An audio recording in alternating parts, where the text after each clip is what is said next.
Eh bien, bonjour tout le monde. Aujourd'hui, on se retrouve pour une nouvelle vidéo, un nouvel entretien avec Stanley Audin, tout juste troisième au championnat d'Europe Open en plus de 120 kg. Comment ça va? Impeccable. Et toi, ça va? Très bien. Franchement, après cette journée incroyable, comment ne pas aller mieux? C'est vrai, c'est vrai que cette journée a été vraiment magique. Vraiment du début à la fin, que ce soit pendant l'échauffement, que ce soit à chaque bar, chaque lift, que ce soit sur la cérémonie finale, franchement, la journée a été magnifique. Est-ce que tu avais anticipé un petit peu cette journée comme tu aurais pu rêver mieux aujourd'hui Franchement, non, j'aurais pas pu rêver mieux, je vais pas vous mentir. Que sur le listing, j'ai démarré quatrième, réussir à choper cette troisième place, ça fait plus que plaisir. Carrément. Ouais. Et à deux doigts. C'est vrai que j'étais à deux doigts de la deuxième place, j'avoue, sur le moment je réalisais même pas. Dans ma tête c'était bon, tu vas tirer sur la barre et puis on verra ce qui adviendra. Déjà, tu as fait le max que tu pouvais faire, hein. C'est ça. 990 kilos. C'est ça exactement. Le plus gros total de l'histoire en France. Ça fait quoi? Franchement ça fait super plaisir. Je vais pas dire que c'est une revanche face aux France, parce qu'aux France j'avais quand même sorti un bon total, mais en vrai de vrai quand on regarde la progression sur l'année 2023, ça fait extrêmement plaisir. Et en fait, du coup, maintenant, tu es en plus de 120 kilos, mais moi, je t'ai connu en moins de 120 kilos à l'époque. C'est vrai. Qu'est-ce qui a fait que, du coup, tu as suivi cette évolution de catégorie? Au départ j'étais en moins de 120 kg et puis après je me suis fait mal au dos. Et je me suis fait très mal au dos, ce qui fait que j'arrivais même plus à m'entraîner, je pouvais même plus rien faire, j'avais tout tenté, tous les protocoles de réhab, etc. Je me suis dit bon, on va essayer de prendre un peu de poids, voir si ça me soulage un peu sur mes mouvements. Dieu merci, ça a fonctionné et après je me suis dit bon, en vrai je suis pas plus mal ici. Les plus de 120 c'est une catégorie qui est vraiment extrêmement relevée, elle m'a toujours, même quand j'étais en moins de 120, elle m'a toujours extrêmement intéressé, extrêmement excité. Quand je voyais des grosses performances, on les retrouve principalement chez les plus de 120. Enfin, je parle de performance absolue, c'est-à-dire dans le surcharge absolue. Quand tu vois des Jesus Olivares qui squattent 470, tu vois des Ray Williams à l'époque qui a squatté 477,5, tu te dis waouh, c'est des charges absolues qui sont vraiment extraordinaires. Donc je me suis dit bon, je vais essayer de me joindre à la partie avec mon petit niveau et je vais essayer de construire quelque chose aussi. C'est des objectifs pour toi un jour peut-être d'aller se confronter face à eux? Franchement, ouais. Franchement un plus de 120 qui dit que son objectif n'est pas d'affronter Jesus Olivares ou Optimus Prime, c'est pas un vrai plus de 120. Cette réalité deviendra peut-être vraiment le cas au mois de juin. On croise les doigts. C'est ça, on croise vraiment les doigts. J'espère avoir fait le total suffisant pour pouvoir participer au championnat du monde. Ce sera un énorme honneur pour moi de représenter la France sur la scène mondiale. La réponse bientôt. C'est ça. On pourra en discuter avec Cyril notamment. Effectivement. J'espère que je l'ai convaincu. Et d'ailleurs, comment ça s'est passé l'échange entre toi et les coachs aujourd'hui? Comment s'est géré un petit peu tout? Franchement, en toute honnêteté, quand j'ai débarqué en salle de chauffe, j'avais l'impression que c'était eux qui avaient géré tous mes matchs depuis que j'ai commencé le powerlifting. En fait, ça s'est passé super bien. L'échange, il était facile. L'échange, il était même très rassurant. Donc, ils ont trouvé les mots pour, entre guillemets, me hyper, mais aussi les mots pour ne pas me faire passer de trop de hype à extrême hype, ce qui m'aurait fait faire n'importe quoi. Donc, vraiment, je tiens à les remercier pour ça parce que vraiment, ils m'ont mis vraiment à l'aise. J'avais un peu peur de confier, entre guillemets, mon match à 100% à un personnel, au personnel de l'équipe de France, parce que de base c'est moi qui me gère tout seul, et même quand j'ai mes Uscoviens qui gèrent mon match pour moi, j'ai toujours un œil dessus. J'essaie toujours de vérifier, je regarde ce qui se passe sur le live, je regarde les calls, je regarde etc. Là vraiment, je leur ai tout délaissé, et franchement, j'ai pas regretté. Ils ont assuré de A à Z. Est-ce que du coup ça t'a permis cette confiance d'avoir plus de liberté pour pousser? C'est ça, en fait je me suis dit, Stanley, là, ils font un taf extraordinaire. À ton tour d'essayer d'être extraordinaire sur la plateforme, j'ai envie de dire. Donc, j'ai déconnecté mon cerveau. Je ne regardais pas mes opposants, même si, la curiosité faisait que de temps en temps, j'essayais de regarder l'écran. Mais sinon, j'ai pu vraiment me concentrer sur l'objectif numéro 1 qui était d'essayer de me faire une place sur le podium. C'est ton plus gros match. Est-ce que c'est ton meilleur souvenir en compétition? Pour l'instant, ouais, c'est mon meilleur souvenir parce que j'ai jamais réellement fait de compétition internationale, mis à part la Western European Championship, où là j'avais des matchs, mais là ça n'avait rien à voir du tout. J'avais plus d'expérience entre la WEC et maintenant, j'ai pris énormément d'expérience et même là j'avais des matchs en mode si je faisais un faux pas, j'étais cuit.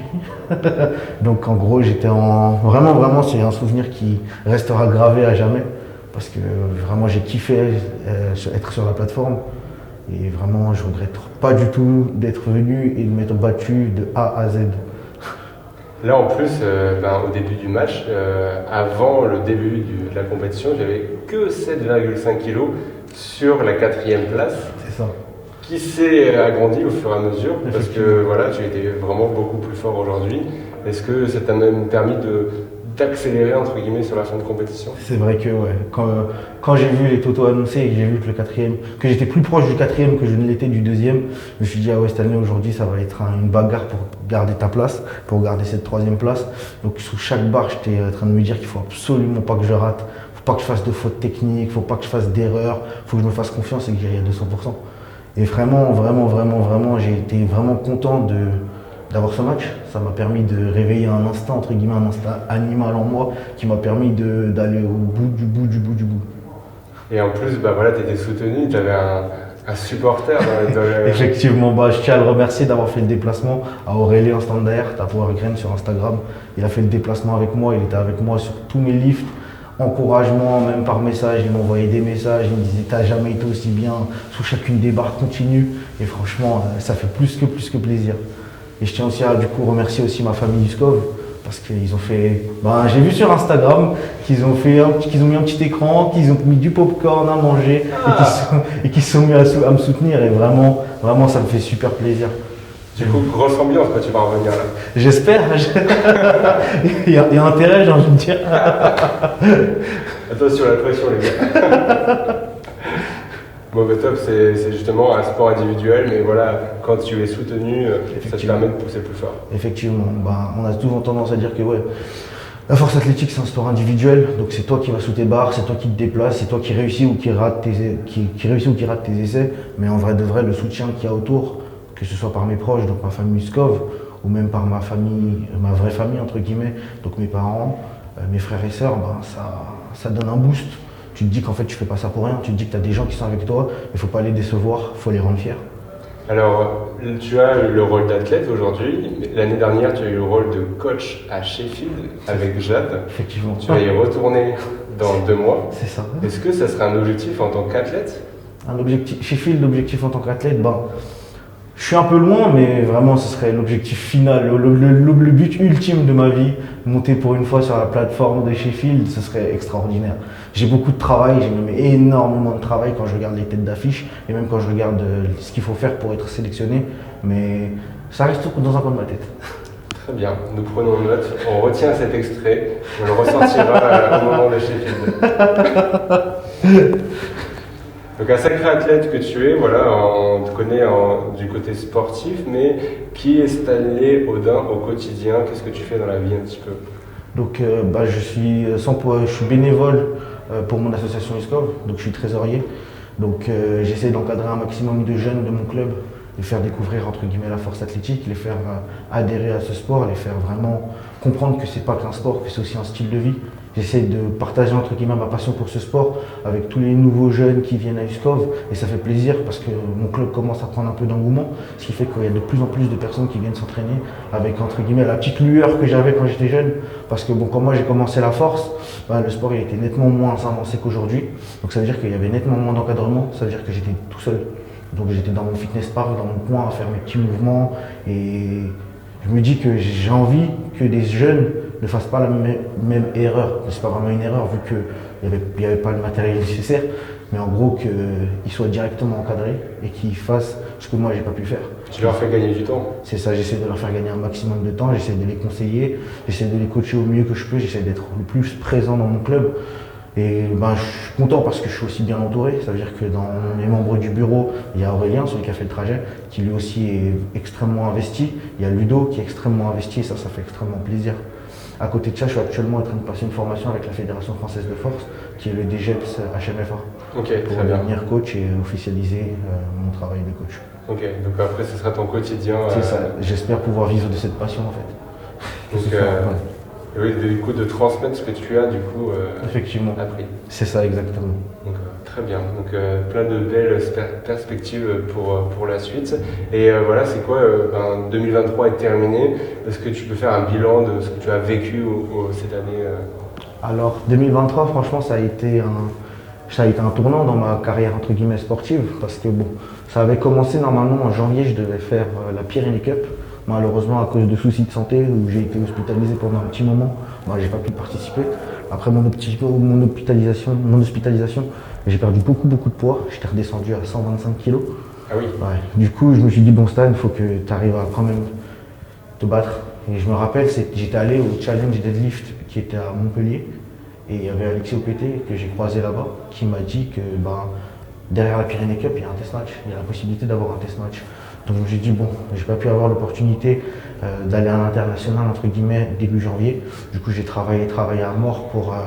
Il me semble que le test match est en mars, pour arriver préparé au mieux en mars.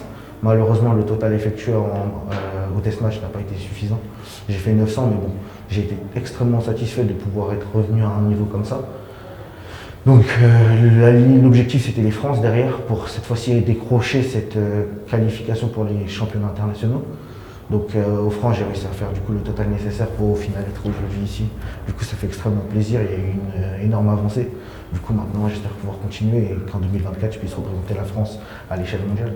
Et donc ce sera l'objectif de 2024. C'est ça. L'objectif numéro 1 c'est d'accompagner Jade à Sheffield parce que bon, c'est quand même la plus grosse compétition de powerlifting qui n'a jamais été réalisée.